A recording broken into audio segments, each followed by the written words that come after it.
परिचय। भारी बारिश के बाद गड्ढे कीचड़ वाले पानी से भर गए हैं। 12 साल के एक उत्सुक लड़के दिनेश ने कीचड़ को पानी से अलग करने की कोशिश की। देखते हैं कि वो साफ पानी हासिल करने के अपने इस काम में कहां तक कामयाब होता है। उद्देश्य। इस पाठ के अंत में आप निम्न करने में सक्षम हो जाएंगे: सेडिमेंटेशन यानी अवसादन और डिकेंटेशन यानी निथारने की तकनीक के बारे में बताना, फिल्ट्रेशन यानी छानने की तकनीक के बारे में बताना, वाष्पीकरण और संघनन की तकनीक के बारे में बताना, पानी के घोलने के गुण को समझना, सैचुरेटेड यानी संतृप्त और अनसैचुरेटेड यानी असंतृप्त घोलों के बीच अंतर करना। अलग करने की विधियां: अवसाधन और निथारना। दिनेश ने एक बीकर को कीचड़ वाले पानी से भर दिया और कुछ समय तक इसे बिल्कुल नहीं छेड़ा। कुछ समय के बाद वो बीकर को देखकर हैरान रह गया। वो क्यों आश्चर्यचकित हुआ? आइए इसका कारण जानें। बीकर में पानी एकदम साफ था। मिट्टी क्योंकि भारी होती है, इसलिए वह बीकर की तली में बैठ गई, जबकि पानी उसके ऊपर मौजूद था। बीकर की तली में मिट्टी के जमने की इस प्रक्रिया को अवसादन कहा जाता है, और जो मिट्टी नीचे जमा हुई उसे अवसाद या तलछट कहते हैं। दिनेश ने इस मिश्रण में से पानी को अलग करने के लिए साफ पानी को बिना अवसाद को हिलाए दूसरे बीकर में डाल लिया। अवसाद को तरल से अलग करने की इस प्रक्रिया को निथारना कहते हैं।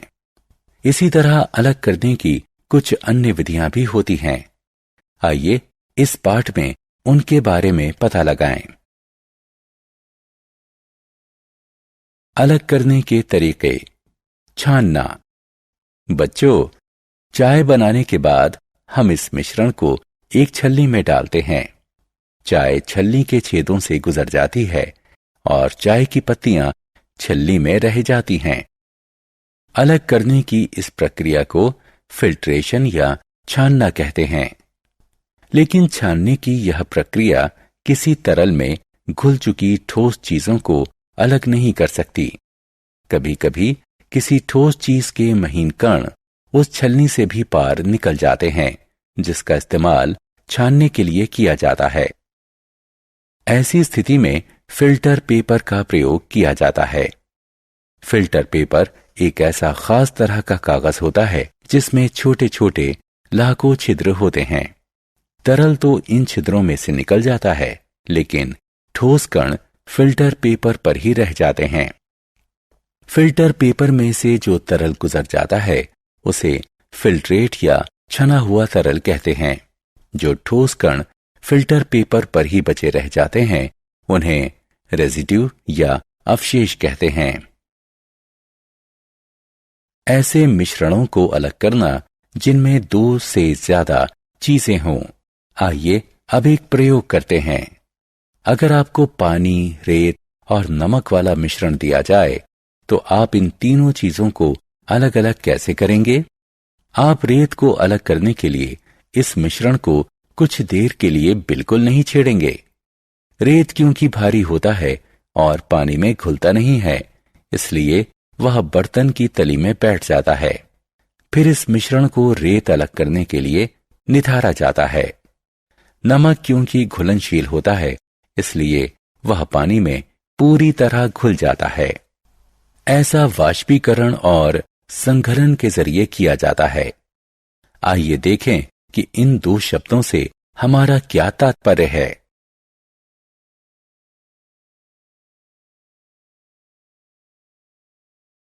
अलग करने के तरीके।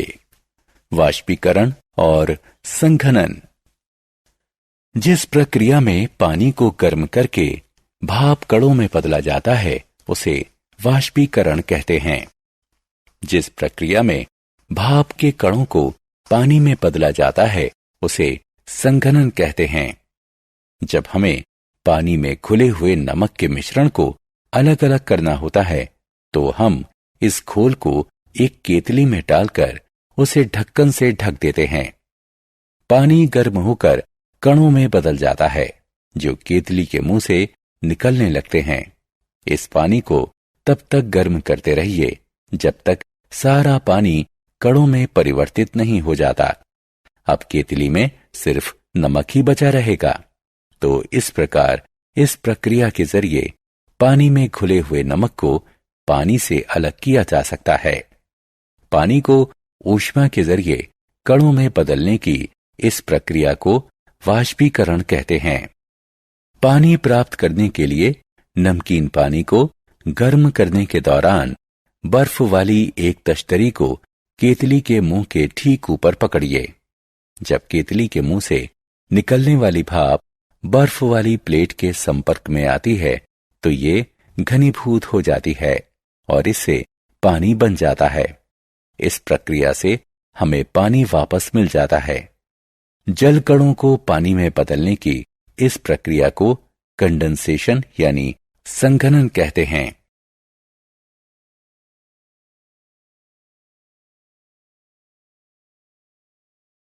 पानी के घुलने वाले गुण। पानी एक ऐसी चीज है जिसमें बहुत सारी चीजें घुल जाती हैं, लेकिन कुछ चीजें ऐसी भी हैं जो पानी में नहीं घुलती। आप रेत, दूध, नींबू का रस और मोम इकट्ठा कीजिए, थोड़ी चीनी और नमक भी लीजिए। इन चीजों को अलग अलग पानी में घोलने की कोशिश कीजिए। आपको क्या पता चलता है? उसकी एक तालिका बनाइए। आप जो तालिका बनाते हैं उसकी तुलना स्क्रीन पर दिखाई गई तालिका से करिए। संतृप्त और असंतृप्त घोल।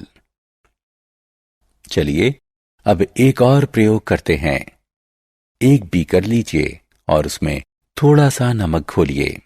इस घोल में और नमक मिलाते जाइए। जब तक पानी में नमक घुलता जाएगा यह घोल असंतृप्त घोल कहलाएगा। लेकिन जल्दी ही एक ऐसी स्थिति आएगी जब आप इस घोल में और अधिक नमक नहीं घोल पाएंगे। इस स्थिति में यह घोल संतृप्त हो जाएगा। तो किसी घोल को तब घनीकृत कहते हैं अगर इसमें किसी चीज की और अधिक मात्रा को घोला ना जा सके। संतृप्त घोल पर ऊष्मा का प्रभाव। किसी संतृप्त घोल में नमक की थोड़ी मात्रा मिलाइए और इसे गर्म कीजिए। बीकर की तली में बिना घुले नमक का क्या होता है? जी हां, ये घोल में घुलने लगता है। अब इस गर्म घोल को ठंडा होने दीजिए। क्या नमक फिर से बीकर की तली में जम जाता है? जी हां, बिल्कुल। तो विद्यार्थियों, यह प्रयोग दिखाता है कि आप पानी को गर्म करके उसमें नमक की काफी मात्रा घोल सकते हैं। सारांश। आइए हमने जो कुछ सीखा है उसे संक्षेप में दोहराएं। अवसादन एक ऐसी प्रक्रिया है जिसके जरिए किसी तरल में मौजूद घुल ना सकने वाले भारी कणों को नीचे बैठने दिया जाता है। निथाड़ना एक ऐसी प्रक्रिया है जिसमें अवसादन के बाद प्राप्त हुए साफ तरल को किसी दूसरे पात्र में डाला जाता है और नीचे जमे कणों को हिलाया नहीं जाता है।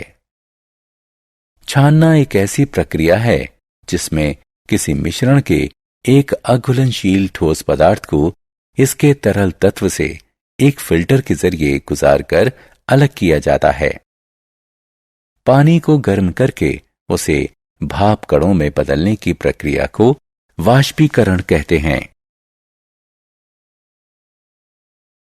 पानी के कणों को पानी में बदलने की प्रक्रिया को संघनीकरण कहते हैं।